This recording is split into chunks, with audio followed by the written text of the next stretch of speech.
खाना से दूर मगर अहले वतन की खातिर पाक फौज बॉर्डर पर मौजूद है। ईद के रोज खुशियां भी मनाई और ड्यूटी भी निभाई। ईद के दिन अपनों से दूर पाक फौज के अफसर और जवान दिफाए वतन के लिए अमन दुश्मनों से सीना सिपर हैं। कसूर से जावेद आशिक की रिपोर्ट।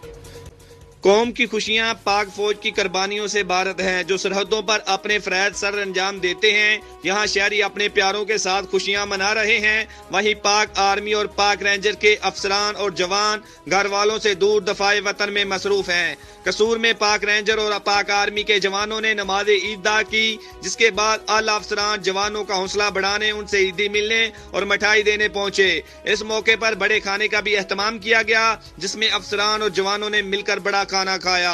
घर वालों से दूर ईद की खुशियों को दुबाला करने के लिए रुबाब की महफिल सजाई गई। जबकि 1965 की जंग में खेमकरन के मकाम पर दुश्मनों के साथ बहादुरी से लड़ते हुए अपनी जानों का नजराना पेश करने वाले 257 शोहदा के नाम पर यादगार इफ्तिताह भी किया गया। यहाँ पर पाक फौज के दस्ते ने शोहदा को सलामी पेश की। ये यादगार जो आप मेरे पीछे देख रहे हैं, ये उस जंग की याद में बनाई गई है जो कि 1965 में खेमकरन के महाज पर लड़ी गई।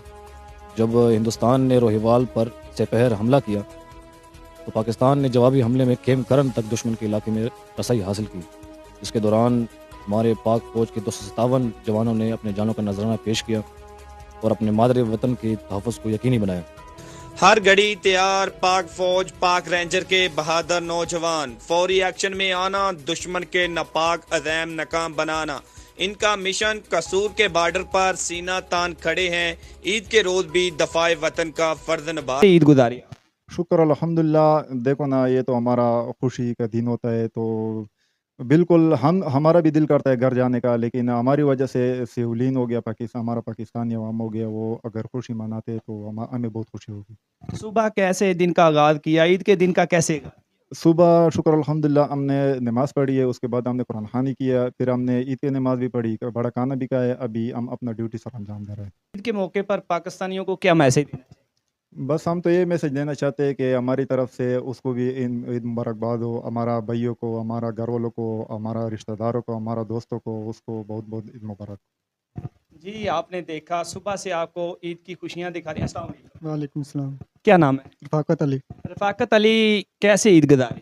ईद हम बहुत खुश हैं अपने सर मुल्क की हिफाजत करने में। हमारे कंधों के ऊपर मुल्क की हिफाजत की जिम्मेदारियाँ हैं, वो हम पूरे तरीके से बॉर्डर पे सर अंजाम दे रहे हैं। कैसी फीलिंग है, घर से दूर हैं, कैसी फीलिंग?